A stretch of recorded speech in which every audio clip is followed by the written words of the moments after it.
When you stay ready, you don't have to get ready. The scenario: massive heat wave in New York City with temperatures rising to 102 degrees.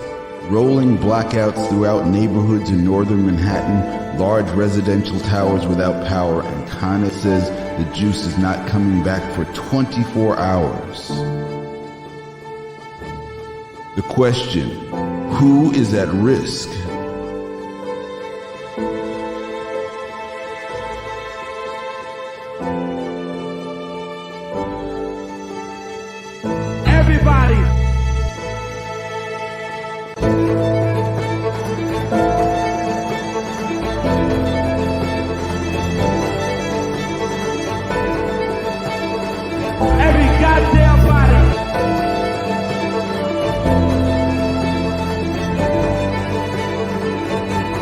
Climate change is not going away.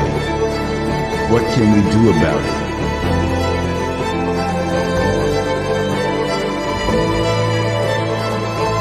How do we stay safe? How do we get ready? We work together.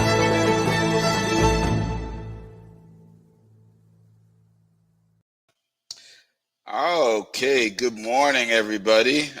I hope we got your attention and welcome. I'm Bob Ponce with Harlem Emergency Network, here with Annie Carfaro from We Act and Carol Johnson from the East Harlem COAD and Harlem Emergency Network. And we are here to talk about climate change. Absolutely. Yes, indeed. And we want to thank everyone for joining us.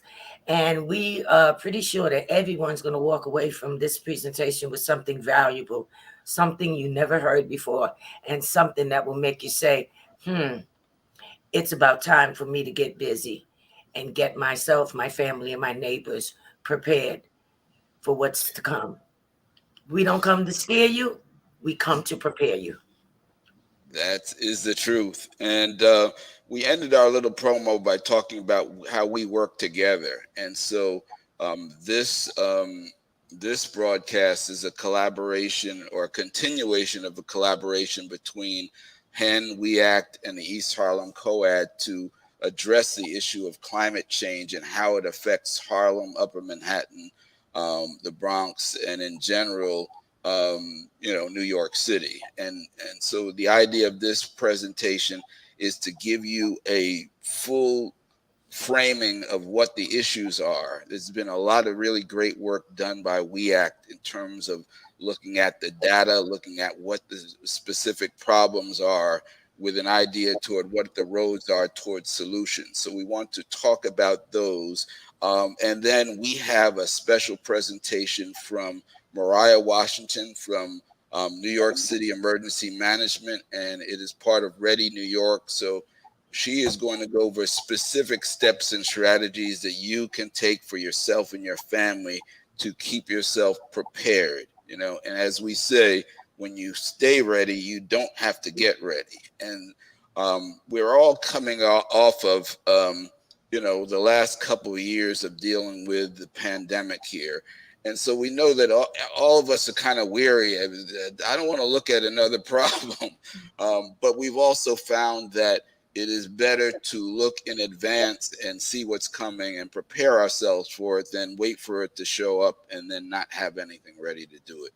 So with that, I want to pass the mic on to Annie to give us a little bit of a background in terms of what we're going to be hearing today. Yeah, thank you so much, Bob, and thank you, Carol, and thanks to the East Harlem COAD and Harlem Emergency Network, who are really great partners up in northern Manhattan to prepare our community for the climate crisis, which, is here and is happening and is impacting communities, differently. And so We Act, for those of you that don't know our organization, is a 34-year-old community-based organization. And we were founded in West Harlem, fighting environmental racism. And we've continued that fight for over 34 years, fighting for environmental justice in not only Harlem, but in New York City, New York State, and the United States. And so we're really advocating to remedy the negative cumulative impacts of policies that have been targeting communities of color for decades. And we do that by building power in those communities so that residents of Northern Manhattan and beyond have a say in the environmental health policies and practices that are going to impact their lives. And so we're here today talking about emergency preparedness and being ready for climate change, because this has been a growing and real concern among our membership and among the residents of Northern Manhattan, as we've seen storms getting, much more intense, more flooding events. We've seen longer and hotter heat waves that are impacting our communities more than, others. And that's due to decades of really racist policies and land use practices that have forced our communities to bear the brunt of polluting facilities, air pollution, and now, the impacts of climate change. And so we see real power in the community relationships that we have, and in terms of building power in making sure that we are ready for what is coming when it comes to, extreme heat and flooding, et cetera, et cetera. So that's why we're here today. And we're really excited to be able to work with Harlem Emergency Network and East Harlem COAD, which are just giants in the emergency preparedness field and have been doing this for a really long time and have a very specific expertise that they've been able to really bring into the WEAC space. And we've been able to provide some expertise when it comes to the science of heat, extreme heat, of flooding, and of, environmental racism. And so today we're really excited to be here. We're going to be talking about our extreme heat campaign. WEACT has been advocating for remedies to make sure that our community is better prepared for extreme heat for quite a long time now. We're going to get into a presentation in a little bit, so I don't want to preview too much, but heat is felt differently across New York City. There have been studies that show that on any given day, East Harlem can be up to 20 degrees hotter than the Upper East Side, even though they're, separated by about a mile. And so, or, share a border. And so we've been doing a lot to prepare our community for extreme heat. And we saw last week a 95-degree day. So we know that the heat season is upon us now. And so we're going to have our wonderful New York City policy advocate, LJ. He's going to present and kind of share a little bit about extreme heat and its impacts and, what to do to prepare for it. And something that WEACT is very committed to is making sure that we are identifying the problems, yes, but we're also identifying the solutions. And those solutions are going to be community led. And so we're getting input from our membership, from experts, from, community-based groups in Harlem and in Northern Manhattan. And we're coming up with policy recommendations to better prepare our communities for climate change. And so then after LJ, I'm really excited to share a sneak preview at a brainchild of this collaboration with East Harlem COAD and Harlem Emergency Network, which is our Climate Ready Uptown Plan, which we hope to have finalized this summer and, out in the community. And this is a Northern Manhattan specific emergency preparedness plan to help your family understand the risks and what to do to be prepared when it comes to events of extreme heat and flooding, which are the two main events that we're seeing more and more in Northern Manhattan. And so I'm really excited to get into this. I want to thank again Bob and Carol for organizing all of this. And I guess I will pass it back to Bob if you have anything to say otherwise. If we're ready, we can bring Lonnie on and let him do his presentation. Amazing. Lonnie, the Hey, show everybody. is yours. All right, let me go ahead and share this screen here. The entire screen. Let's just share the window here.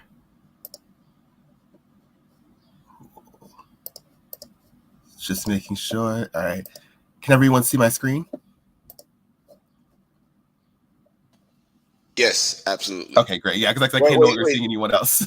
Oh, wait, hold on. Hold on. Let's make sure that everybody can see it. Hang on a second.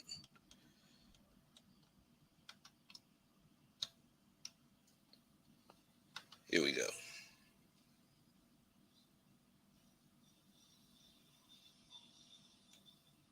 let me know when I'm good to go. You're good to go.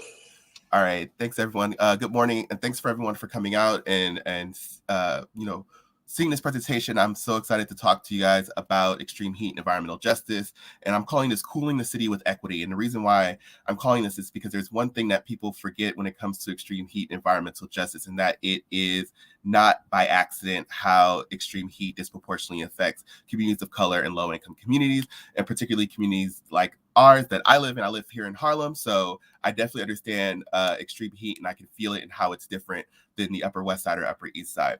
My name is LJ. I'm the Environmental Policy and Advocacy Coordinator here at We Act, and I'll go ahead and get started. So I like to start with the framework, right? Like I said before, that this is not all, this isn't an accident, right? This is kind of the extreme heat and the disproportionate effects kind of stem from environmental racism, but then we also want to make sure, as Annie mentioned earlier, that we're focused on the solutions and how to mitigate extreme heat. Extreme heat's here. It's not going anywhere.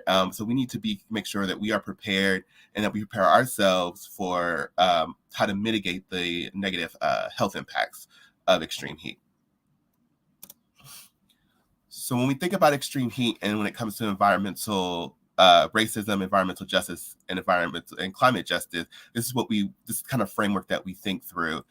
This is how I think through policies that kind of come from the city, the state, and the federal level. So when it comes to extreme heat and environmental racism, which is racial discrimination where they're targeting communities of color for siting of usually polluting facilities. So we would think of kind of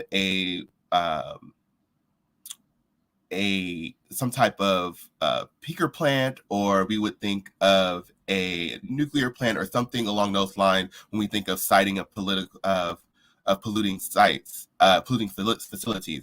And so what happens is when we think about extreme heat, we don't know what's being cited or how that is environmental racism, but it comes from the kind of the environmental inequity and injustice from usually through a lens of redlining and the historical practices of that. And I'll go over that a little bit later in the presentation. And then, but when we think about environmental justice, which is the fair treatment and a meaningful involvement of all people, especially people of color and low-income communities and people who've been left out of the conversation historically. And it's the distribution of environmental benefits and through the lens of equity, right? So we want to make sure that any type of environmental benefit that's going on or that's taking place throughout the city, state, or in country, that we're looking at who needs it first, who needs it now, and who has not had it before, who has not benefited from this kind of thing before. We want to make sure that that's where that goes. And climate justice is an overall collective movement, right? This is where East Harlem COAD, We Act gets together, Harlem Emergency Network, we get together and we push this movement and we address the climate crisis in a just and equitable way. And we're making sure that everyone has the equitable share of the actual solutions. And that includes jobs, that includes any kind of solution that we have or investment that being made, that we want to make sure that it's done equitably. So we'll start with environmental racism here. As you can see, there's, the left picture here is, one that's still shocking to me. This is just from it raining. This was not a massive hurricane. This was not anything. It was just like extreme precipitation. And that is 125th Street and Broadway, as some of you know. And so this is really kind of the crux of what we're talking about when we're talking about environmental racism and polluting facilities, kind of the center, and then kind of have this effect on the right side, which is East Harlem, of just kind of disproportionate impact in how the city looks alone. So New York City is particularly susceptible to rising temperatures because of its physical design and characteristics that amplify the urban heat island effect. So it means that, the urban heat island effect is very simple. Because New York City is concrete, steel, we're the concrete jungle. It's a lot of steel, a lot of impermeable surfaces, and a lot of less green space in general. It contributes to those being seen hotter than suburban or rural areas. And we know that takes place in all major cities, but New York City is a huge city with a lot of these kind of characteristics that make it hotter than our surrounding kind of suburban areas. So when it comes to extreme heat, the environmental racist aspect is deadly, right? In New York City, Black people die of heat-related illnesses at a disproportionately high rate, and neighborhoods with more Black residents are more greatly impacted by extreme heat. And we see here the heat stress death rate in New York City, twice as likely for Black compared to everyone else. So this is where this kind of becomes an environmental racism issue, right? Anytime a group of people, particularly Black people or people of color, are disproportionately affected by something, there's something going on, there's something wrong, there's something that we need to take a look at, and we need to understand a little bit better. Because, if this isn't affecting everyone the same way, that means that there's something that is in the built environment or our socio-political landscape that is off. One of the ways that we can look at this and we can see it and we can visualize it and make it a little more visceral for everyone is the heat vulnerability index. The heat vulnerability index shows the neighborhoods whose residents are more at risk of dying during and immediately following extreme heat. And the social and environmental factors that contribute to the neighborhood heat risk are surface temperature, green space, access to home air conditioning, and the percent of who is low income or non-Latinx Black. As I saw in the previous slide, Black people are more likely to die from heat illness.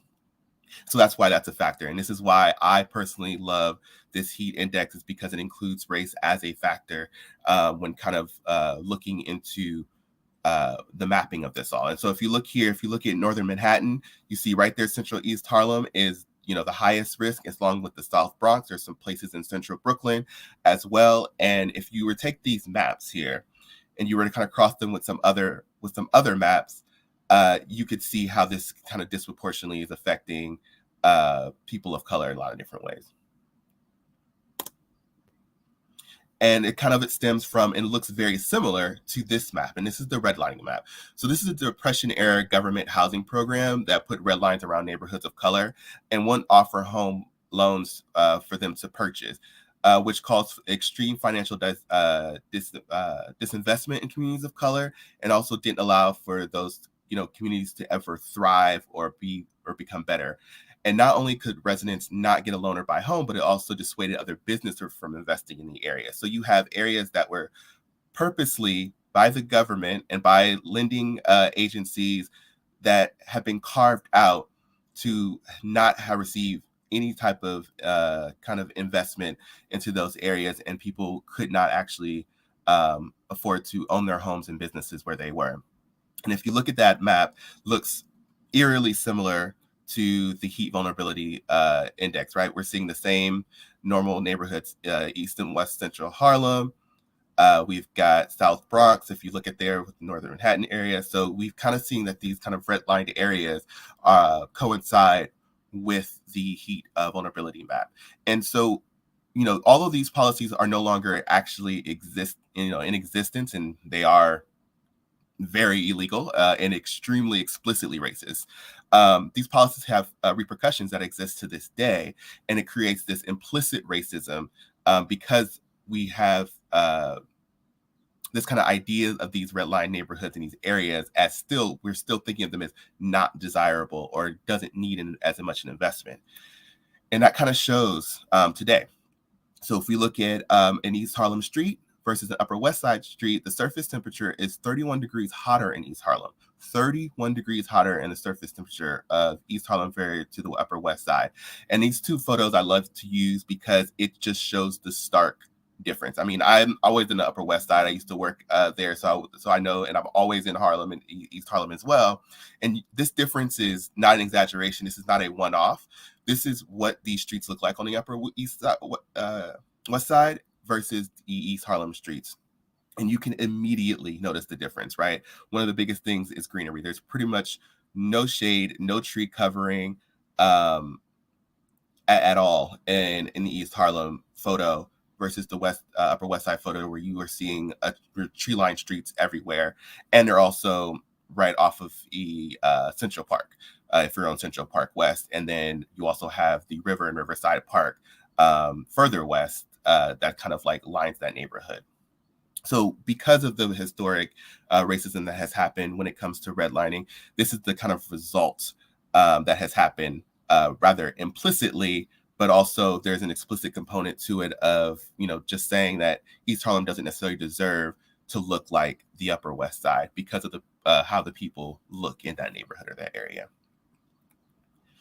So what do we do about that? And this is what, and We Act for Environmental Justice has been really thinking about a lot more. And this year we wanted to make sure that, this year was the year of the summer of action and awareness and action. We really wanted to make sure that everyone kind of understood the environmental racist aspect to extreme heat. And we want to also have solutions. I'm a solution guy. I'm our policy analyst here at We Act. So I'm all about what can we do to mitigate this? How do we fix this? And how do we rectify it? And so We Act came up with a extreme heat policy agenda that we revealed this week.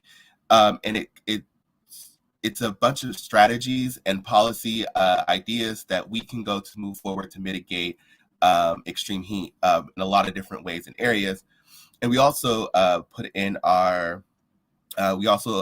published our report for their 2021 cooling center audits that we did. And we did last year we audited some cooling centers in Northern Manhattan specifically to kind of get an idea of their functioning and how well they're performing and what needs to happen to improve them, because they're a really important aspect of cooling New York City as well. I will make sure we drop that link in the chat as well so everyone can take a look at both of those reports, but I'm going to kind of go through some higher level things from both of them so that we can kind of get an idea of what we can do or what can be done with city agencies and also elected officials. So basically, it's time to take bolder action to ensure that frontline communities stay safe and cool during summer heat seasons. So there's a lot of objectives here. So, this policy agenda is jam-packed full of all the great ideas and things that we need to do, but they kind of fall under three major categories. And that first category is going to be communication, awareness, and it's supposed to have preparedness on there. I forgot that. But basically, in order to protect vulnerable populations from extreme heat, the city must improve and expand communication with communities. So we need to make sure everyone understands the dangers of extreme heat in New York City. It is the biggest killer as far as climate disasters are concerned in New York City. The biggest one, and yet we don't hear much about it. I've asked my neighbors before in my own building, if they know that kind of information in there. They never know. They didn't know that was a big deal. They just thought it was being hot. It's being hot, and it is what it is. But it is actually our biggest killer. So initiatives to raise awareness should focus on defining extreme heat, so people really understand what extreme heat means and what it is. Describing the health risk and vulnerability. Who's really vulnerable to health risks, what kind of health conditions, people with asthma, elderly people. There's certain medications that some people take that make them actually even more vulnerable to extreme heat. And also identifying the inequalities and the disparities in extreme heat, right? That's really important for us to do that so that we know where to place a lot of extra communication and awareness. And then also we want to provide information about available programs. So that's cooling centers, that's the low income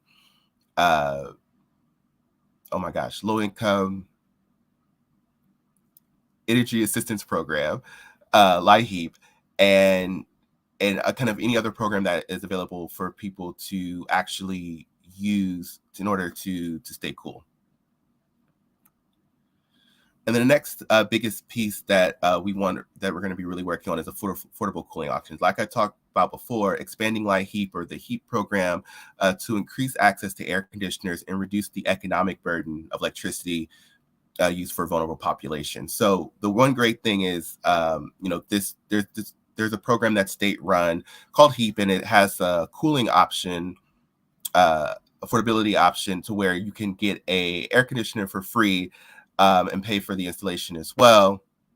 And what that does is that allows you to get you access to the actual air conditioner so that you have within your own unit, especially in New York City when we don't have a lot of central air. This is great, but then the problem becomes when you have to run your air conditioner, how much does that cost each month? And we know that the same people of color the same communities of color and low-income communities that are disproportionately impacted by extreme heat also have a higher energy burden, meaning that they pay a lot more than other people in utilities. And, using that electricity is is going to be really expensive. And so what we're advocating for is that there is some type of assistance to actually help people pay for their cooling bills or their electricity bills, or offset some of that during the summer months so they can actually run these air conditioners that they get. Because there's already something in place for the winter months in heat for people within the state. But, extreme heat is actually becoming more and more common, to where we need to put more money towards having people be able to afford their the use of their air conditioner. And while we're doing all of this and kind of making upgrades to buildings and adding air pumps, and I know NYCHA's working on that as well, and kind of centralizing some cooling, we also need to make sure that we are updating our grid to take in all this power, and so that way it's mostly renewable. We want it to be all renewable energy within our grid that's being used when we're using up this electricity. And also we want to, we want to improve the cooling centers that I talked about before. We want to encourage the use and improve the amenities offered by cooling centers, because if some people don't have the option of actually using or running your air conditioner, they should be able to go somewhere within a couple minutes walk from their home and get cool and do some type of programming, sit and not have to worry about being hot in their home and kind of trapped in that heat.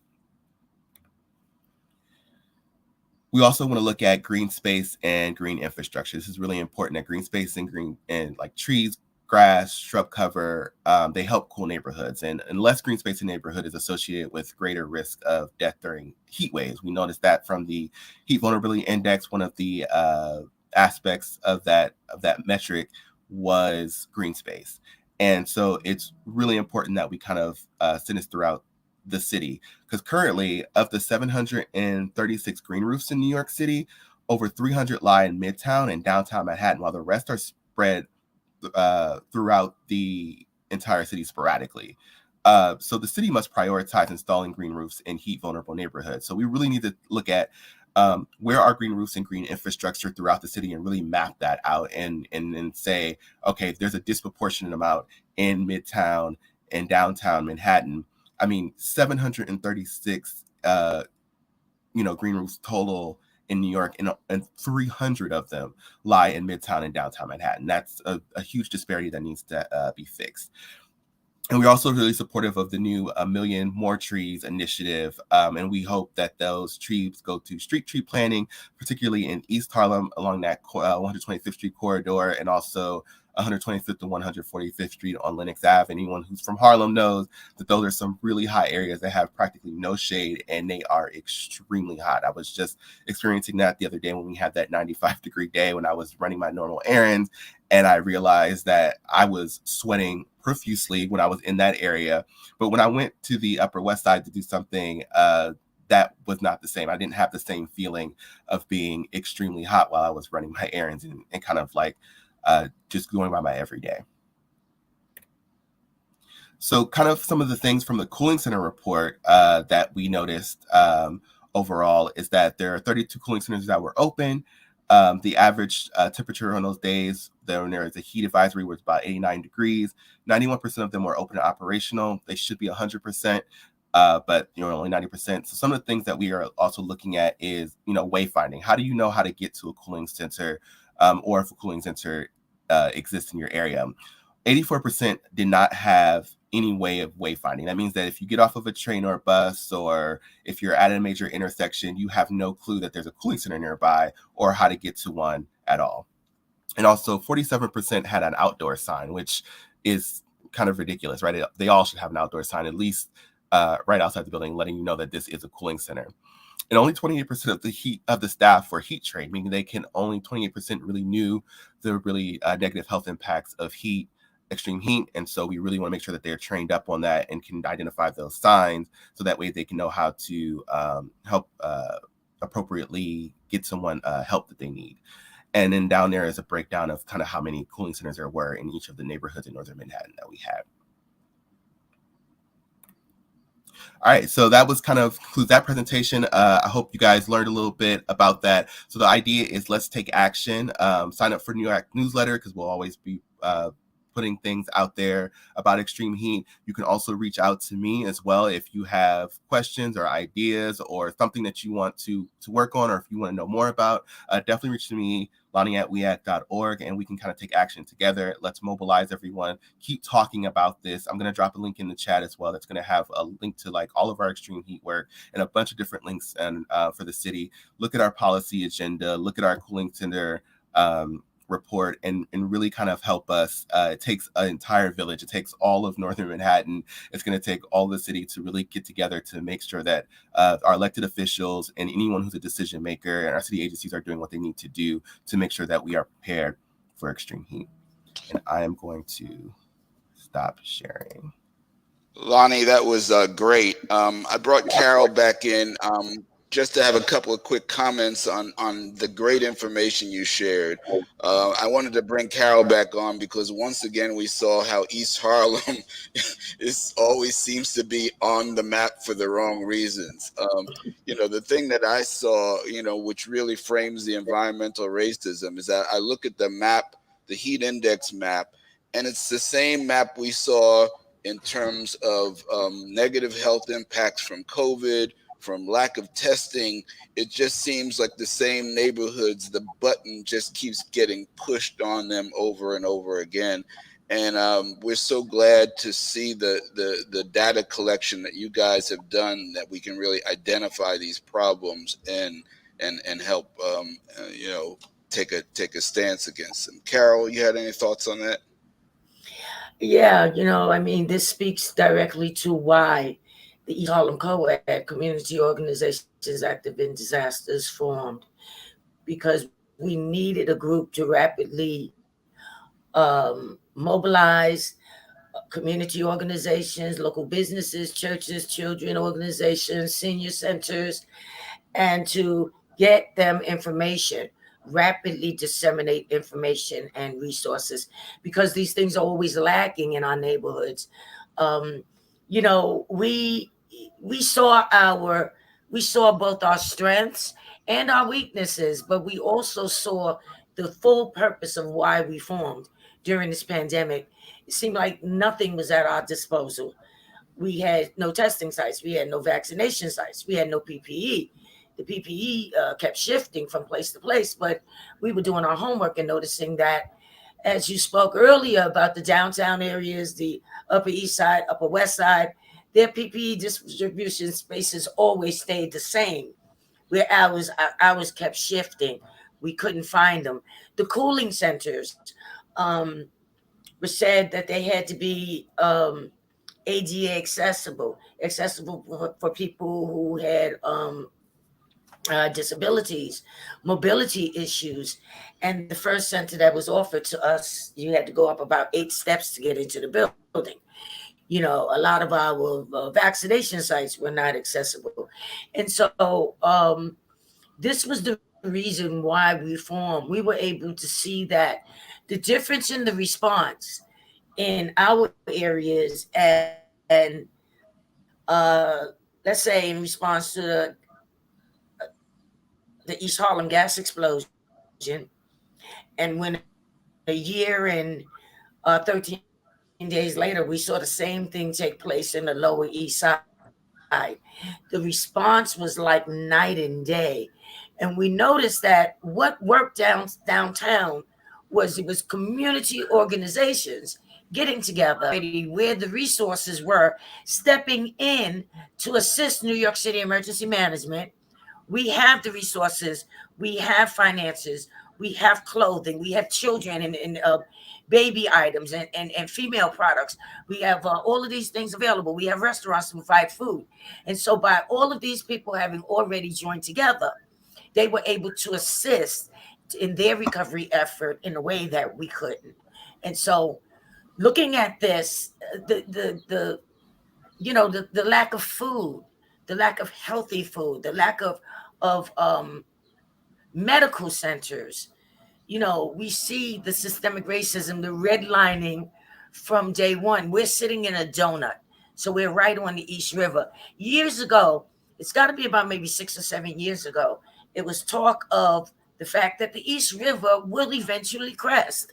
What's going to happen to us? No one cares.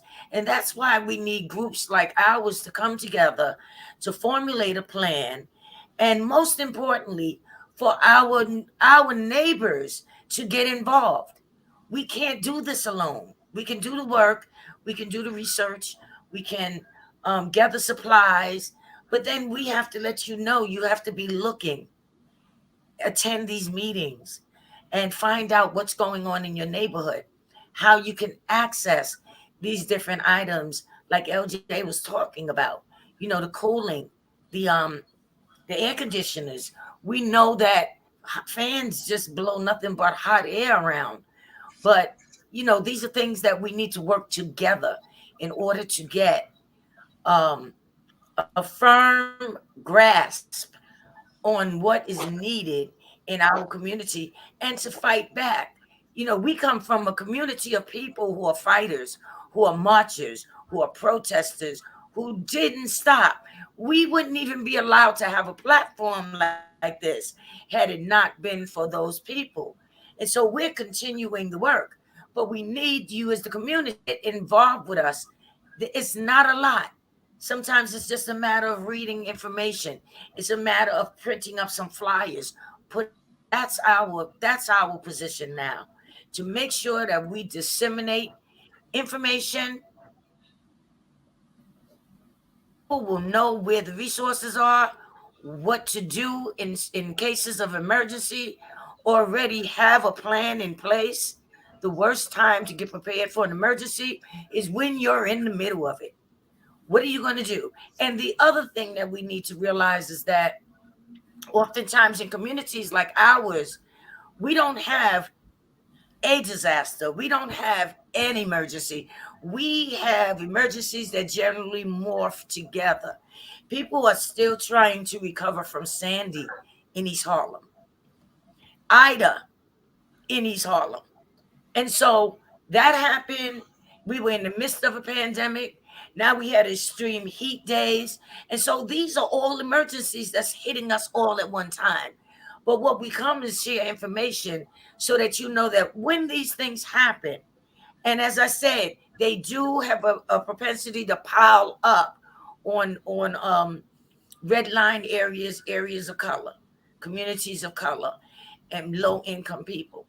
And so it's a simple process of pulling together resources and making sure your family and your community is safe, and know what you have to do for yourself, because it starts with self. And that's why we deal with the yo-yo effect. You're on your own. You may plan for your family, but the fact is emergencies, disasters will not announce themselves. We think all day, every day, something can happen that will impact us, that will change our daily activities. So when we prepare our family for an emergency, it's one thing. But what happens if you're alone when it happens? You have to be prepared to take the reins and do what needs to be done to keep yourself safe. And so the little things which, like Mariah, I know we'll talk about, is how to prepare yourself. It's like being in a blackout and you live with your son, but your son is not home. He knows where the flashlight is, but you don't. So how would that help you? We're on our phones all day long, all day long. And so if something happens and you need to use your phone and you have no power, how are you going to charge your phone? Are you prepared? Do you have backup battery energy? If something happens, if this pandemic morphs as it did back last summer when we had to start to shelter in place, do you have food? Do you have water? Do you have vital supplies in your home? These are the things that we're trying to drive home so that people will be prepared. Get ready, stay ready. And these are the things that we do together. So we are going to pass the mic back to Annie, who is going to talk to us more about the Climate Uptown plan. And following Annie, we're going to hear from Mariah Washington from NYC New York City Emergency Management, and she's going to have some really specific information on how to prepare yourself. So Annie, Amazing. You have the floor. Thank you, Bob. And thank you, LJ, for that wonderful presentation and informative presentation. And thank you, Carol, for really kind of setting me up to transition into this next conversation. So I am going to share my screen. So give me 1 second.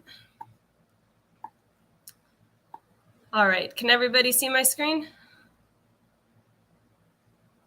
Yes. Okay, excellent. So I'm here to talk to you all about our Climate Ready Uptown Plan, which is a guide to prepare for extreme heat and flooding in northern Manhattan. And I want to just give a little bit of background about how we came to this moment where we're putting together this plan and what this plan is. And Carol really, did an excellent job laying out the need for this plan. So, if you are ready, you don't have to get ready. And that's a really important line in emergency preparedness, because we need our community, because of the barriers that we face in terms of resiliency. We need our community to make sure that they are thinking ahead about what to do in an event of another, flash flood or a coastal flood like Hurricane Sandy, or in the event of like a 5-day heat wave that maybe takes out the power. We want everybody to be thinking through what their plan is for themselves and for their family. And so, and at We Act is an advocacy organization. We do a lot to really systemically build up northern Manhattan and make us more resilient and prepared for emergencies. And when we were talking with our members, we have a different working groups that members of northern Manhattan can join. And LJ and I work closely with the Climate Justice Working Group. And when we had a conversation with them back in last August about what are the top priorities that you would like to work on in this group for the coming year, the number one thing that everybody said was they want to work on emergency preparedness around climate, around extreme weather events related to climate change. And this, came on the heels of Hurricane Ida, where we saw, really scary and intense flooding that, did a lot of damage to many communities and took the lives of 13 New Yorkers. And so We Act, knowing that, we are not the experts in emergency preparedness, turned to the experts in the neighborhood, which were the Harlem Emergency Network and East Harlem COAD, that do really incredible and fantastic emergency response and for emergency response planning. And, struck up a conversation of how can we work together to create a plan that has all of the information somebody would need to prepare for flooding and heat in one place. And I want to emphasize that because nothing in this plan is new. New York City and in NYCEM, and we're going to hear from Mariah after myself, have incredible tools to help you and your family prepare. But what we wanted to do was tailor the tools that they have for northern Manhattan and put them all in one spot in a printed brochure that you can have in your kitchen drawer and you can have ready for yourself when, when emergencies come, but also to prepare yourself, to read through it and really understand what steps you need to take to make sure that you're ready for these events. So that's what we are creating for everybody. And this will, like I said, be good. We're working to have it done by the middle of summer, and we're going to be distributing it far and wide in the community. So please, stay in touch with our organizations so that you can get yourself a copy. And I'm very excited because we're actually going to give everybody on this live stream the first preview of the draft of the plan that we have right now. And I want to do a quick shout out and thank you to Urban Systems Labs, who we've been working with on the design of the tool. And they have been so instrumental in helping us really visualize a lot of the data that is necessary to help somebody prepare themselves for flooding or extreme heat. And so we want to give them a huge shout out and thank you. But so as I said, this has been a collaboration of the East Harlem COAD, We Act, and the Harlem Emergency Network. The three of us have teamed up on putting on research, on providing expertise in different areas. We held a community workshop, which I'm going to get into next. And we have been, giving feedback on the plan, the three of us together. And so I do want to, these organizations are really, really fantastic resources if you live in northern Manhattan. to make sure that, they have all the tools you need to prepare yourself, not just for disasters related to climate change, but for any type of disaster, as Carol and Bob had mentioned. And so and at WEACT specifically, we've been working with the Climate Justice Working Group, which are these Northern Manhattan residents who are real leaders in the community and want to, help ensure that their community is prepared for the events of climate change. And so our three organizations have really been working together to put this community-based tool together. And part of this process was having a community workshop that we held back in January, where we laid out some scenarios of extreme heat and flooding, both from a extreme rain event or from a coastal storm like Hurricane Sandy, and got really great feedback from the community of what are the populations that are going to be most at risk from these events, and what are specific advice that we can put into this brochure that are tailored to address those communities. And also, thinking through what are the responses that we want people to have to an emergency situation? What are the barriers to those responses? What are things that people need to do before an emergency happens? What are things that people need to do during an emergency and after an emergency? And then, my favorite conversation we had in this community meeting was strengthening our community preparedness. What are policies or practices that we want to see in Northern Manhattan that are going to increase our resiliency and make us stronger in response to, an extreme event. And so we took all of that information from the community meetings. We took the expertise that Harlem Emergency Network had, that East Harlem COAD had, that WEACT had. We worked with our Climate Justice Working Group to do a lot of this research, and then we've kind of passed it all on to Urban Systems Labs to help us start laying out this brochure.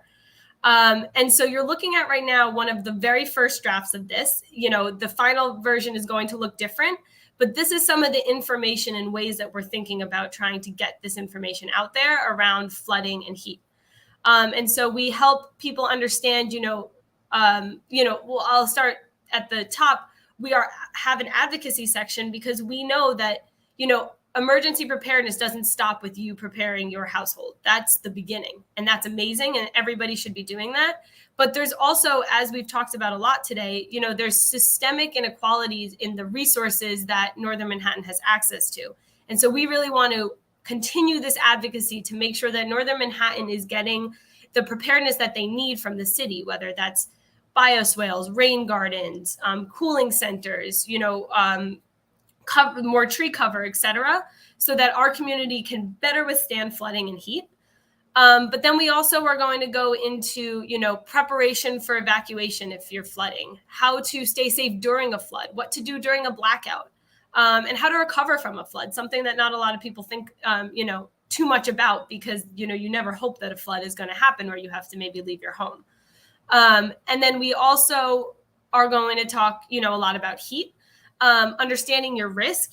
There are a lot of factors that can make you more vulnerable to heat, and I think a lot of people don't know that or think about that as much.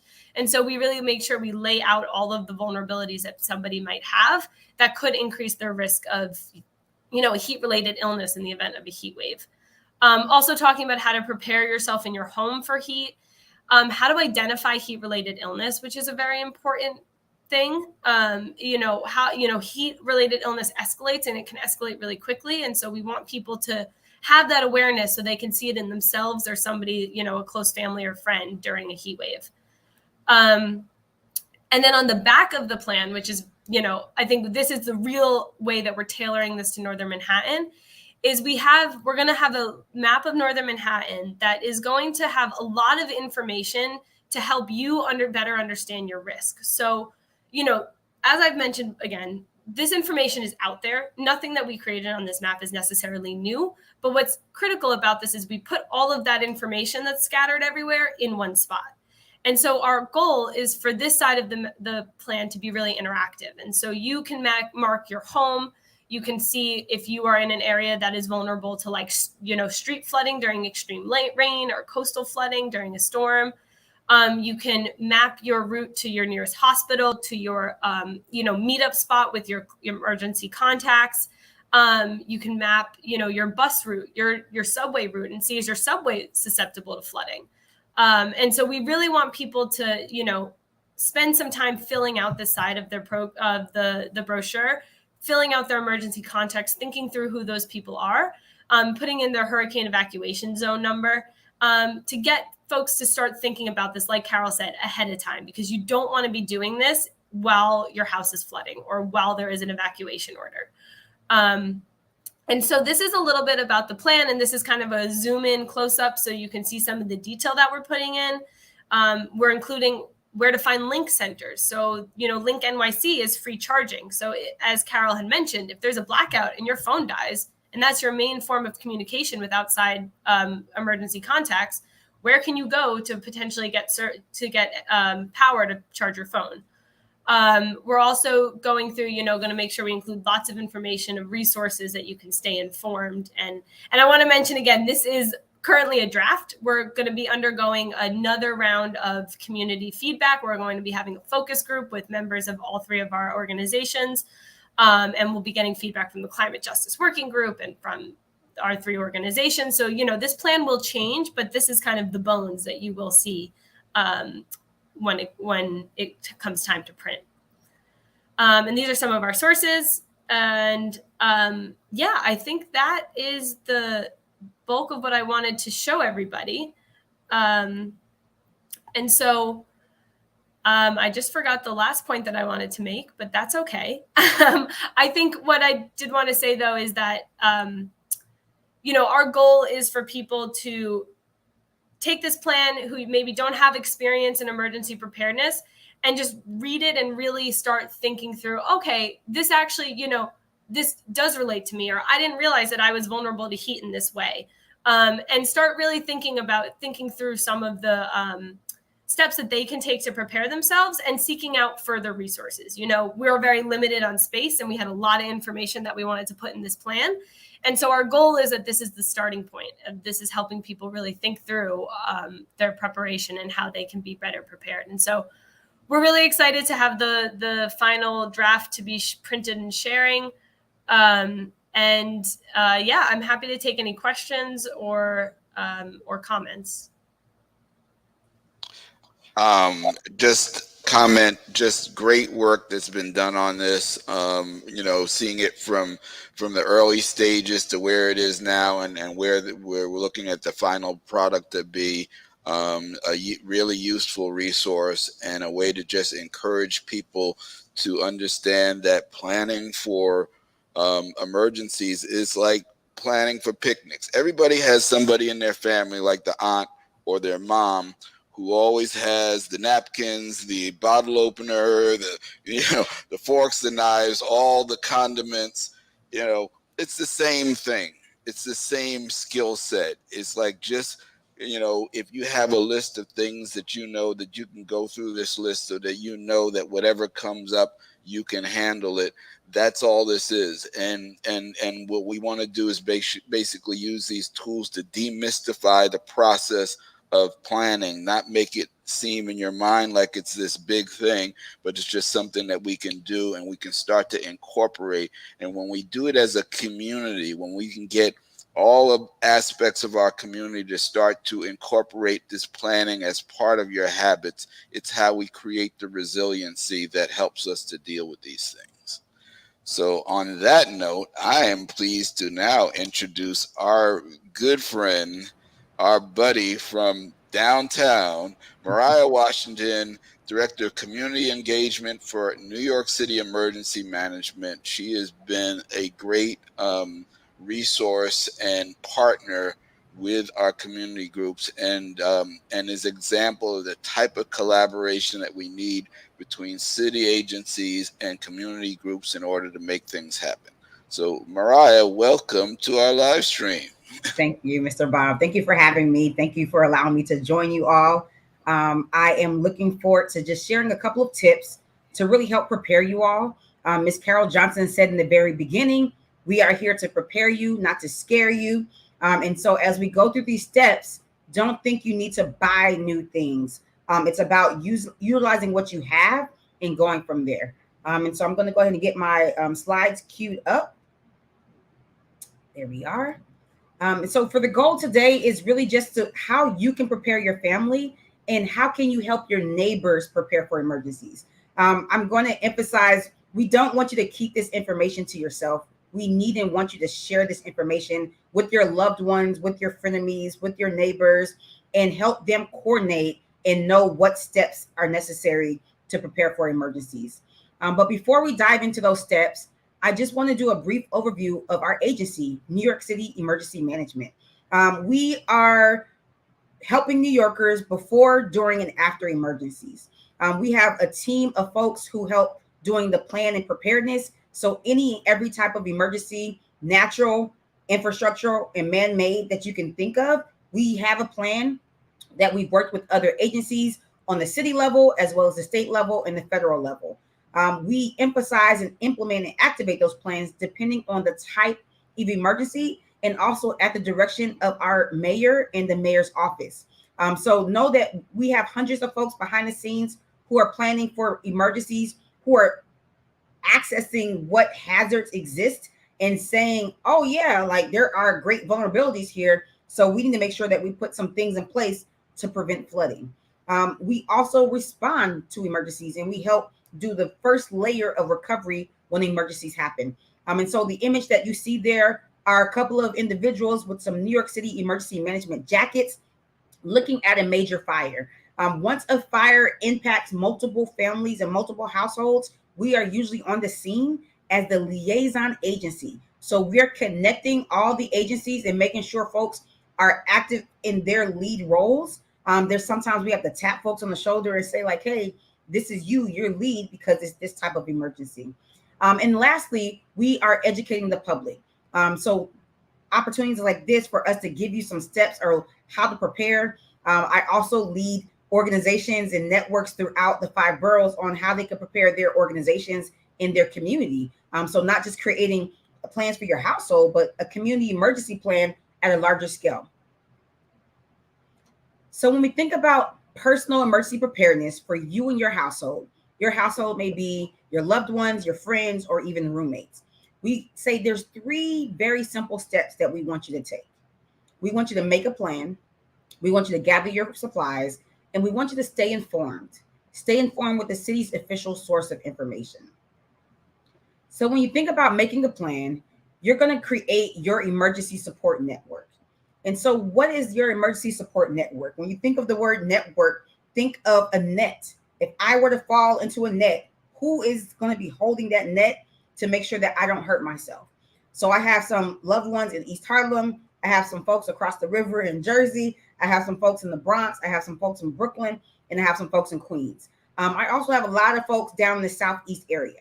And so I'm going to document these different folks because if something happens in the Bronx where I'm living and I need to leave my household, I want to know if I can go over to Queens, Left Rock City, and stay with my folks out there. I want to know if I can cross the river and go to New Jersey and stay with my folks out there. So you want to identify who could be part of your system in the event that you need help and you have to relocate based on whatever emergency. Again, man-made, natural disaster, or even an infrastructural emergency. As you write down this information, you can write your information down in your own notepad. You can write your information down in the actual My Emergency Plan, which you can download online. You can also reach out to us and we will mail your organization several My Emergency Plans in 12 different languages. Just let us know which one it is. But we want you to document it somewhere that you're going to remember and somewhere that you can save it. Along with that, you want to put your health information, not just for you, but for your household. So let's zoom in and focus on you're living with loved ones. If you're living with loved ones and there's an individual who may have a disability of any sort or may be required to be on life-sustaining equipment, and that means that in order for them to live and breathe, they have a machine plugged in. We need you to document that information, but also we need you to reach out to Con Edison, right? Because if there is a power outage or even a brown outage, you are going to be the first folks that our first responders are going to ask, well, how many people, Con Edison, how many people are on life-sustaining equipment in this block? And sometimes they'll say, there's nobody.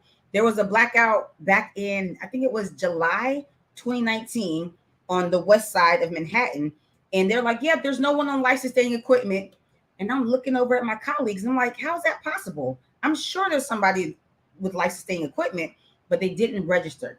And the reason why we need you to register with Con Edison and fill out the paperwork is so that they will send someone and you are the first response once there's a blackout. That loved one and you and your loved one to evacuate you safely and transport you to a medical center in order to ensure that you are safe. We also need you to write your important health information because when emergencies happen, we forget a lot of things. We're not able to remember all of the medications that we take. We're not able to remember all of the medications of our loved one. We have so many things in our mind, but when emergencies happen, often we just go blank and it stresses us out that we can't remember anything. So we want to just make lemonade. So all the lemons and the lemon seeds are in your brain. We'll just squeeze it out, take 20, 30, 40 minutes, maybe an hour, and document all the important information for you. This is not because I, as a city employee, I'm going to knock on your door and say, let me see your emergency plan. No. However, if you were evacuated and you had a plan, you're also documenting where your location is. If you run into a first responder or someone from the city and you're like at a loss for words, you could just turn to the page and just point. And you might point that, hey, I'm nonverbal. So you want to make a plan so that everyone in your household knows the plan and they know how to get the information to the next safe adult that could possibly help them. You want to identify a meeting place, a close by meeting place, and a far away meeting place. So the close by meeting place might be 2 or 3 blocks away, or maybe just 1 or 2 blocks away. And it may be on a popular corner on one of the nearby parks or splash pads that's in your neighborhood. And the further one may be maybe 4 or 5 blocks away. And it may be at a corner of a bank or somewhere where you often meet up. But whatever it is, it's good to have these places so that in the event that, like Ms. Carol said, you're at home by yourself, but you need to evacuate, and you know that 2 of your loved ones are out and about, but they're in the neighborhood, they remember like, oh yeah, if there's an emergency, we need to meet up with mom or auntie over at this block. At 106 in Park, we need to meet up with mom and auntie because that's where they're going to be. And from there, we go on with our next steps. So identify a close place and then identify a place that's a little bit further away. Is it on the bus line? Is it on the train line? Sometimes it's going to be safe to go underground. Other times it will not be safe to go underground. So what bus lines are running that can get you to those locations and destinations? Within your emergency plan that you're creating, you also want to identify a communication plan. You want to communicate out what you need to say to your loved ones. You want to also document, is there anyone who speaks another language? Is there anyone who needs ASL interpretation? Is there anyone who is nonverbal? Is there anyone who may be on the spectrum? You want to document those things so that, again, if you're going to a safe place and someone's trying to help you, you're able to kind of give this information. Likewise, often when emergencies happen, people are momentarily displaced and we don't know where they are. And so in the event that you may have to communicate like, hey, I'm not able to find my nephew right now. What can you tell me about them, ma'am? Well, and you'll just think of what they had on today, but they're going to say, what else? It's going to be important for you to say, my nephew's nonverbal, or my nephew only speaks Spanish. My nephew is this height and this weight. Oh, he has this medical need, whatever it may be. So document those items.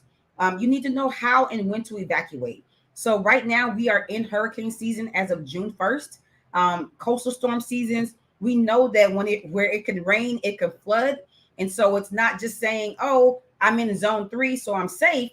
But if you are in a flooding zone, you need to know that you're in a flooding zone. You need to know where and how to evacuate as well. As a city government, when we start making declarations of evacuations, then we're going to post up a shelter for you as New Yorkers to go to. That shelter is not going to be walking distance from where you live. It may be further distance than a bus ride because we have to find a shelter location that is in a safe zone, not in a flooding zone. So you want to kind of look at the Know Your Zone map and get an idea of where you live and work and play. What hurricane zones are you in, evacuation zones, according to New York City?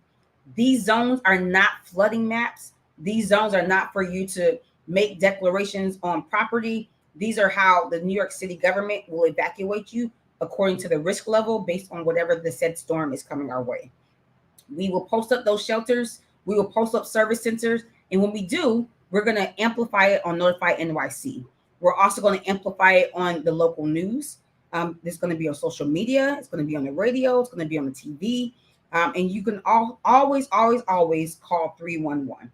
311 is the realest phone number ever that oftentimes people ignore and say, oh, it's just automated. No, we give live information to our operators there on every emergency. So if you're saying, I live in this area, I don't know what to do, that operator will be able to communicate to you what to do. Likewise, if you are in the household with someone who is on life-sustaining equipment and you're like, oh, how am I going to move them? We need to evacuate. Call 311 because they have information to help coordinate you some transportation to pick you up and your loved one from where you're located and take you to a safe place. So 311 is the best source of information.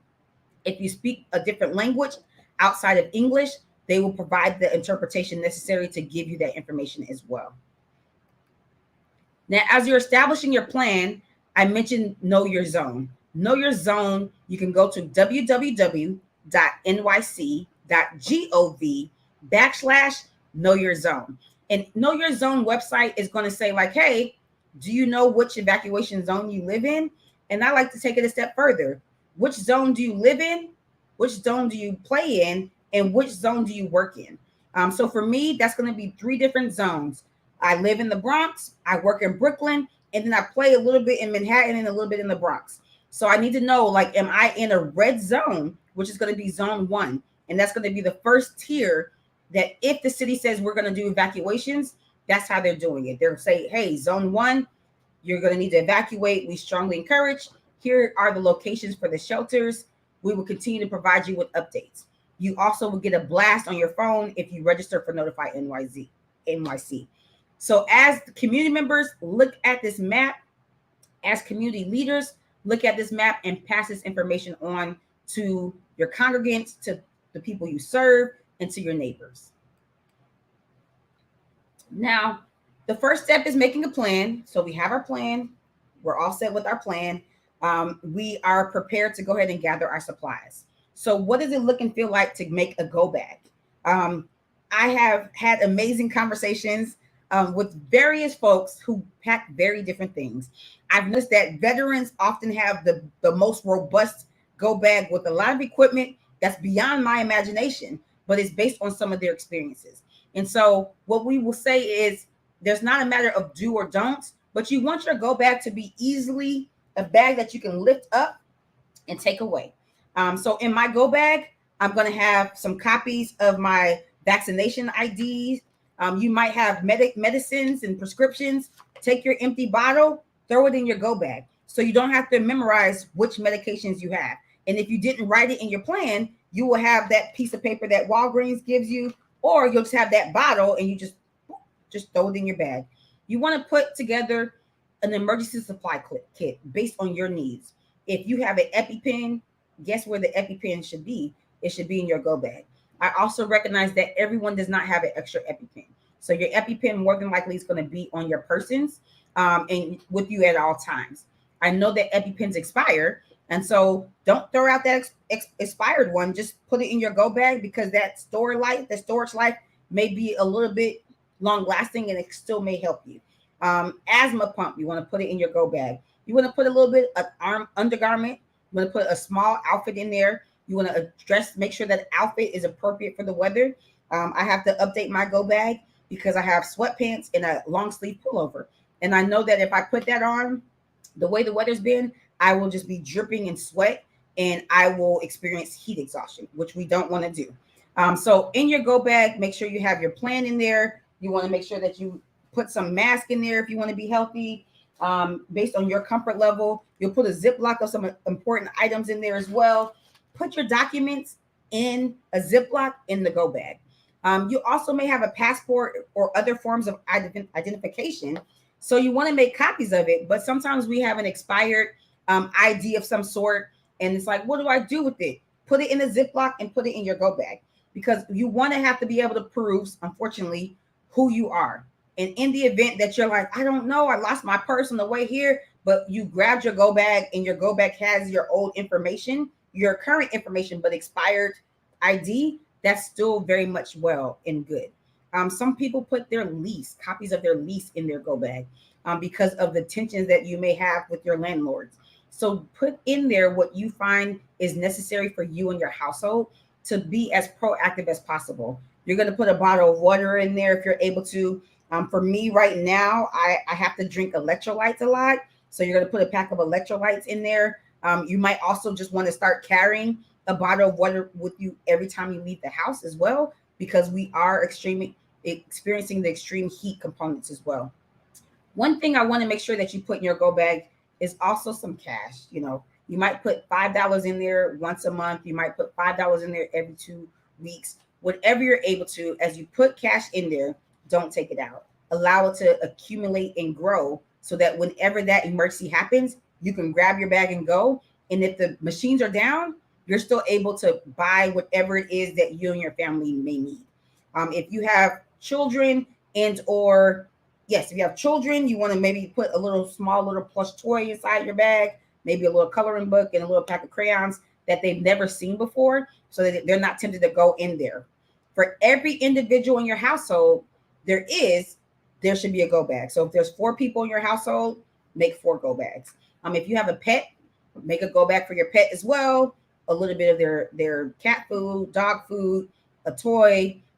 And if you have a little reusable container that you could put some water in and the food in, throw that in the little go bag for your pet as well. We say that because when we open up our shelters, if at any point we start publicizing shelters are open, we do not turn the pets away. We have a safe space for pets to be able to go. So just like I have a copy of my vaccinations since life in the go bag, you also want to try to make a copy of your dog and or cat's documentation so that you can carry that along with you. So with your go bag, where are you going to put this go bag? I'm pretty short. You can't tell in the video. So I know that I can't reach but so high. So my go bag is at waist level right by my door. Literally, it's the first thing you see as you open the door to my apartment. So that way, if I'm running and evacuating because there's a fire or because there's an explosion nearby, or because I'm realizing I need to evacuate based on the city's orders, I can just run out the door, put my right hand out and grab my go bag and go. What we can't do is run around and what else do I need to put? When we do that, we forget the very important thing. As Ms. Carol said, you might have an extra battery pack. That battery pack, if you're not using it because you're not going on the trip right now, put it in your go bag charged up just in case. That flashlight, same thing, charged up just in case. In the event that you have the shelter in place like we did for months and almost a year, 2 years ago, you also want to have a Tupperware container or some type of reusable box that has similar products, a couple of gallons of water, a couple of canned items. The whistle is for if you lose your vocal cords, you can just blow into that whistle and someone can hear you in the event that you need to be rescued or in the event that you need to draw attention. You also want to incorporate toiletries in your go bag. For people with babies, put a couple of extra diapers. I know diapers and formula is expensive. I know formula is at a shortage as well. If at any point you see that you have a little bit of a surplus, then go ahead and stash some away in that go bag just in case you need it for the summertime. Now, step 3. So we've made our plan. We've put our plan in our go bag. We collected all of our items for the household, but also for the go bag. And the step 3 is we want you to stay informed. The city's official source of information is Notify NYC. We cannot force you to download this information. This is not the information that comes when all of our cell phones start beeping at the same time, saying Amber Alert or saying major hurricane on the way. That is not the city that's messaging that information to you. That is the state and the federal government messaging that information to you. So Notify NYC is an opt-in. It's you're opting in to receiving the information. So we encourage you to go to the website. We encourage you to download the app, and you can put in the zip codes of where you live, work, and play and get updates. You can say, I just want updates for the public transportation system or just for the highways. Or you could just say, I want updates for all of New York City because I want to know what's going on. So please today get Notify NYC. If there's anything that you do, Notify NYC and a go bag. Like those are two things that can help you save your life and save your loved one's life. We want you to share this information with your loved ones as well. Notify NYC is amplified on social media, and we do that with Twitter. So if you go on Twitter, you're able to see all 12 different languages with whatever the notification is. We also are on Facebook, we're on Instagram, and we are on Nextdoor, the app where you meet different neighbors in your neighborhood.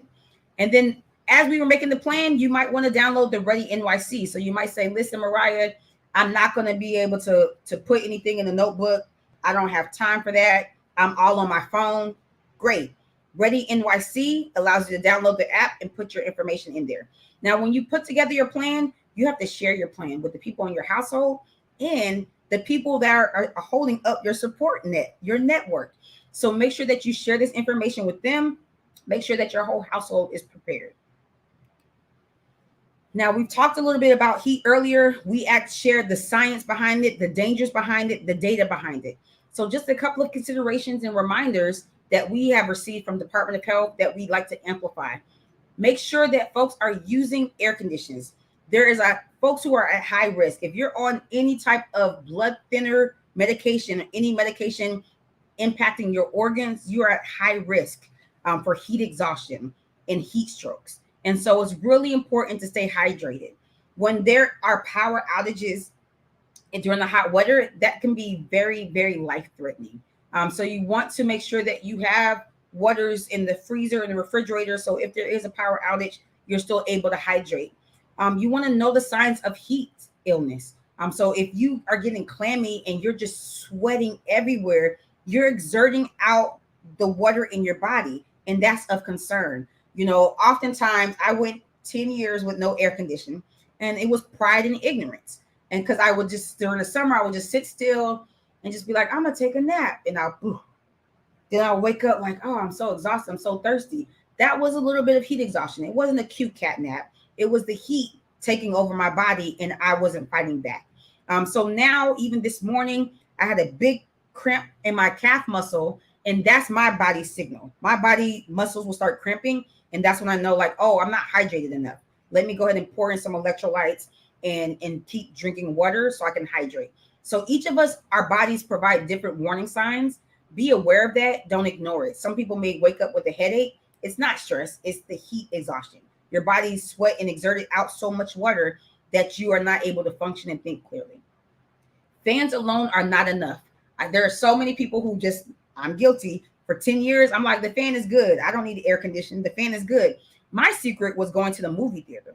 I was using a movie pass, going to the movie theater when it was really hot. That was my way of finding an informal cooling center, right? So you want to make sure that you are able to check in with someone who has an air condition and be willing, like if your neighbor doesn't have, like, hey, our AC is working, come over today. Or go to the cooling centers. I mean, the data shows that there's not a lot of people that go to our free cooling centers, but the cooling centers are very much open. In each of the neighborhoods, there also are different organizations who host their own cooling centers. It's not through the city of New York, but it's like, this is what they do. They work with older adults and young people, and they're going to say like, hey, our space is open for free. You're welcome to come in. We're going to give you a snack, and we're going to give you some cold ice water as well. So be mindful of that. Now, in terms of keeping the energy levels affordable and not overexerting our power grid, it's strongly encouraged that you keep your air conditions at 78 degrees or on the low cool temperature within your AC unit. Now, the reality is we all have different preferences. 78 degrees to me is hot.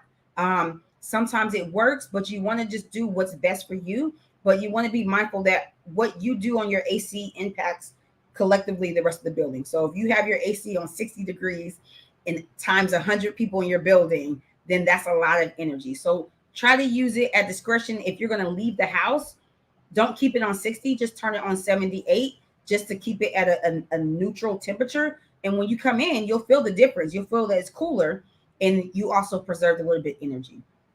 Visit someone with air conditioning. You know, don't do this alone. Be a buddy. Check on your neighbors. Encourage people to use air conditioning. there's air conditioning in your window, and some people will still sit with the fans and just, hey, how you doing? And just fanning themselves and sweating. That's not okay. That's very dangerous and it's deadly. Air conditions do save lives. We act mentioned the HEAT, the Home Energy Assistance Program. Right now, applications are live. If you need assistance, you can call 311. There's also a lot of different nonprofit and faith-based organizations who are assisting their community members in applying for the HEAT. That's Home Energy Assistance Program. And that's through the state, but yet we will provide that assistance to help you apply. So do what you can to get those tools. Do what you can to reach out to your neighbor to make sure that they're okay. But also, if you're not okay, reach out to your neighbor or someone in your network to say, listen, my air conditioning units aren't working. I'm feeling really, really hot. Can I come hang out with y'all for a couple of hours or even for the night until I can figure out what's going on in my house?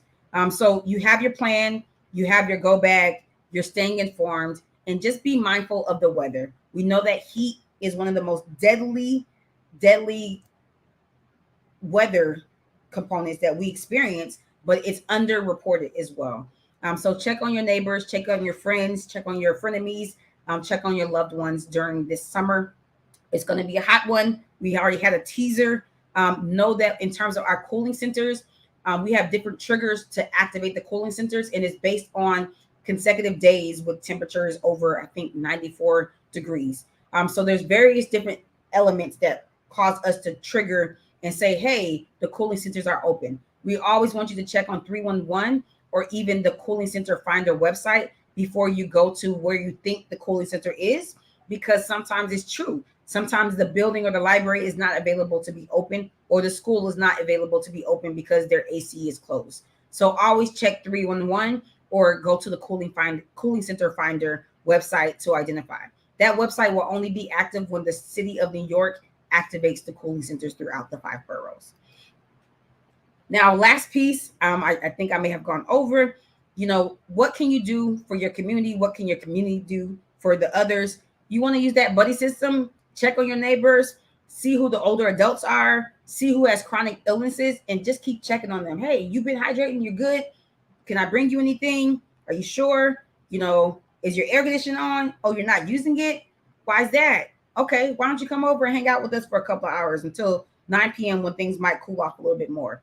Encourage the residents to use their air conditioning, stay hydrated, wear loose clothing, wear light clothing. It's not the time to wear thick jeans and a pullover sweatshirt.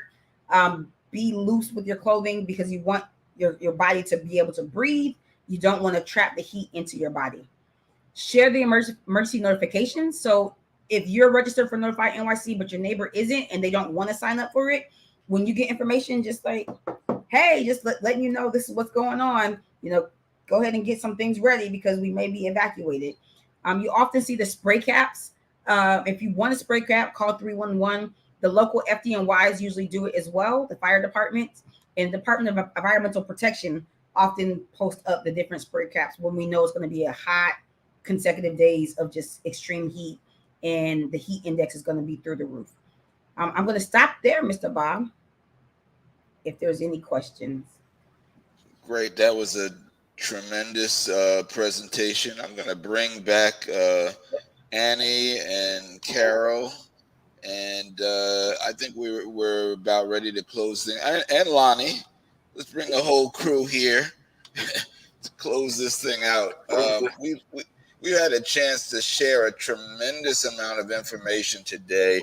I want to put this back on the screen, which is the link tree. It's in the banner down there. The link tree link for where all the WEACT information is. And I'm going to do a quick share screen on that just so people can see what that actually looks like. Here we go. So here's a place where you can go and really see all of the information that that WEACT has put together recently. So there's an opportunity. We gave you the highlights, but if you really want to do a deep dive in terms of what this, climate change situation really is, please go to this page, click on these on these various tabs and initiatives. so you can really understand from a global perspective what the issues are and the conversations that you might need to be having with your elected officials and city agencies in terms of making sure that the right things that are being done, including things like we brought up the air conditioning, but we're also seeing reports that from Con Ed, the cost of electricity is going up. So getting a free air conditioner will help you, but if you don't have the money to pay the bill every month, then you still have another problem. So we want to make sure that we use all these resources that have been put in front of us to be able to create a more resilient neighborhood for us when it comes to climate change. So I want to just kind of pass it around, and if anybody else has any parting thoughts or words, now is a good time to share it. I just want to thank, again, thank Bob and the Harlem Emergency Network and Carol and East Harlem COAD and Mariah and NYCEM. And I think I want to reemphasize just the value of like communities working together in preparedness. And this is, I think a really great coalition of organizations that are, making sure that Northern Manhattan is not only safe, but prepared. And so, please take a look at the resources that we have. NYCEM has so many great resources. East Harlem COAD has so many great resources. Harlem Emergency Network does fantastic communications during events. And so, stay involved because we're going to be continuing to work on this all summer. And I think that there's just a lot of really great collaborating that's happening. And we want people to plug in. So thank you again for hosting this stage. And I also wanted to give Wally Abdul Noor a chance to just weigh in. He is our co-founder of Harlem Emergency Network and also co-founder of South Bronx Emergency Network, and obviously one of our key partners. And Wally, did you have anything you wanted to add to the conversation? Well, maybe not. Wally, you there? You're on mute.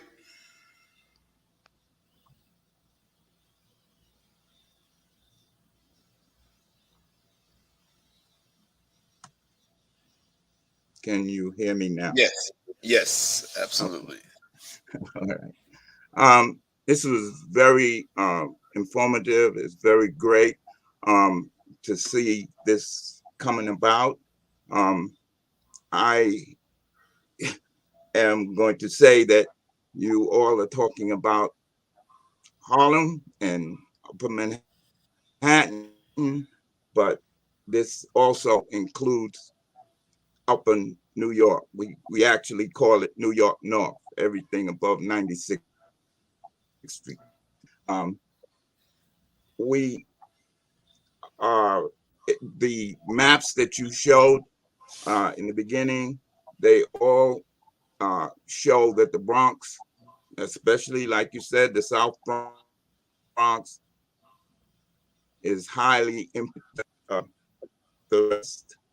And so we are also going to borrow or steal or use your plan. And we are also developing a plan in which we're willing to share with you. Right now, or one of our main focuses is on internet connectivity, because with the pandemic, we saw the importance of having internet for people to work and to go to school. And the connectivity in our area didn't allow a lot of people to be able to do either. And that also went with the ability to just even know how to use it.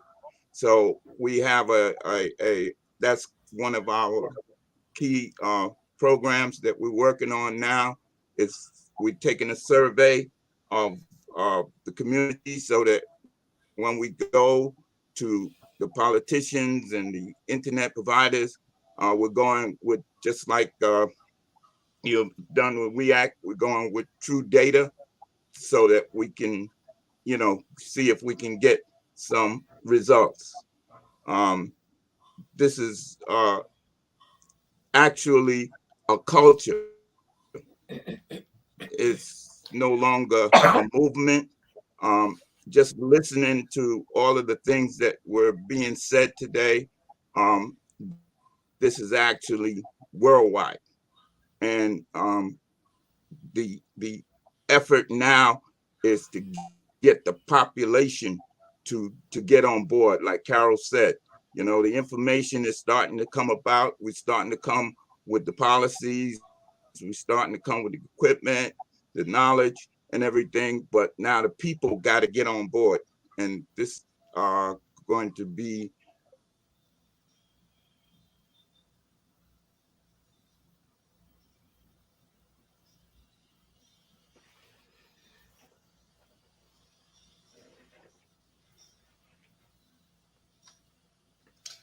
So what he was saying about internet connectivity is very, very important. Um, so I'm glad he had a chance to weigh in. And once again, we talk about the collaboration and how we work together on this. Carol, did you have any last comments? I know you got at least something to say. Well, I'm I'm really overwhelmed with a lot of the information because what Annie and LJ, thank you both so much. The impact of the information hit me like a brick. I mean, I know it exists, but when you get logistics, Right. When you you see know, the data, it's like, that wow. you see the data and really know just how bad it is. Mhm. Our organization is very small. The root organization is very small. So, we find ourselves over the last 2 years, we were pulled into areas that we didn't expect to be in, not only responding, but still teaching about resiliency and training people and out boots on the ground. And, it was a lot of work. It was rewarding. But I'm like, and I talk to people about it, but it's interesting how little I really knew about it. With the data, makes a difference when you can actually show people numbers. This is what it looks like in your neighborhood. You're right in the middle of this, and I know people don't want to talk about emergencies. Um, and I've watched people go through this pandemic and still not be interested in trying to prepare themselves for the next one. That's really scary to me. But we're going to keep it moving. Annie, LJ, is Mariah. Thank you so very much, Bob. Thank you for putting this together. Wale, when you come off of your cyber vacation, I want you to know I thank you too. Wale does that on occasion. He just goes off into cyberspace trips. But, this is normal for him. Harlem Yeah. Emergency Network, We Act, and the East Harlem COAD. I'm just really, really excited about where we are, and I'm even more excited about where we're going to go, taking this to the next level. Thank you for all your work. Thank you to the people that did the mock-up. This is just absolutely amazing, and I That's want it. to thank you all for being here and participating. So we're going to close out by running the same video that we ran at the beginning. And the reason I want to run it again is I want people to really pay attention to, there's a part in the video where we show the footage of the flooding at 145th Street and Broadway. And I want to remind people that, just so you don't think, well, we're talking about it's coming, it's coming. No, it's already here. That video is from last September, less than 9 months ago. And so we're not expecting things to get better. We're expecting things to get worse. And this is why we're trying to basically raise the attention level on these things and get people in gear to do the preparation now. Because if you're in a situation, and I remember that was a flash flood. It came out of nowhere. There was no warning. We didn't know it was coming. And if that's happening to you, you've got to be prepared to respond to these things. And as we said, when you stay ready, you don't have to get ready. When you've done this preparation work now, you have options when something happens and that's unexpected. You already have things in place that will help you get through it, you, yourself, your family. And the final thing I want to ask people to do, if you're listening to this, you're that person who is paying attention to being prepared. Please look out for the people who are most vulnerable in your life, which is your children, your elderly, people who have medical problems, people who have language difficulties, your neighbors. As Mariah said, be a buddy, look out for each other, and that's how we get through this. We work together. So I want to thank everybody for listening. Please, this video will stay on YouTube and Facebook so you can share it with your friends, loved ones, and families to your heart's delight. So, Bob, before you start the video, can I share one item? It Absolutely. was passed to me about the air conditioning, that if you happen to get that air conditioner, that you try to put it in one room and cool off that one room. That's the room where your TV is. Bring some snacks in. This is where you'll spend your time. So it's just not running and trying to cool off the entire house. But that one location where you can actually run it for a little while, let the room get cold, cut the air conditioner off, and cut it on and off intermittently. And that will also save on energy. All right, everybody. Thank you from Harlem Emergency Network, We Act, and the East Harlem COAD. Stay safe and stay well. When you stay ready, you don't have to get ready. The scenario: massive heat wave in New York City with temperatures rising to 102 degrees. Rolling blackouts throughout neighborhoods in northern Manhattan, large residential towers without power, and Con Ed says the juice is not coming back for 24 hours. The question: who is at risk?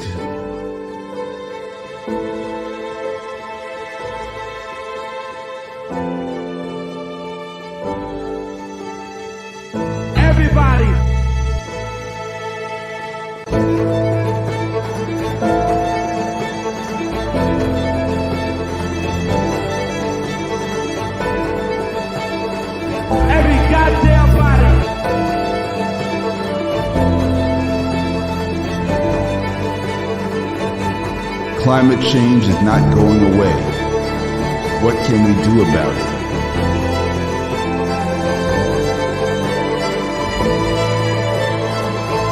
How do we stay safe? How do we get ready? We work together.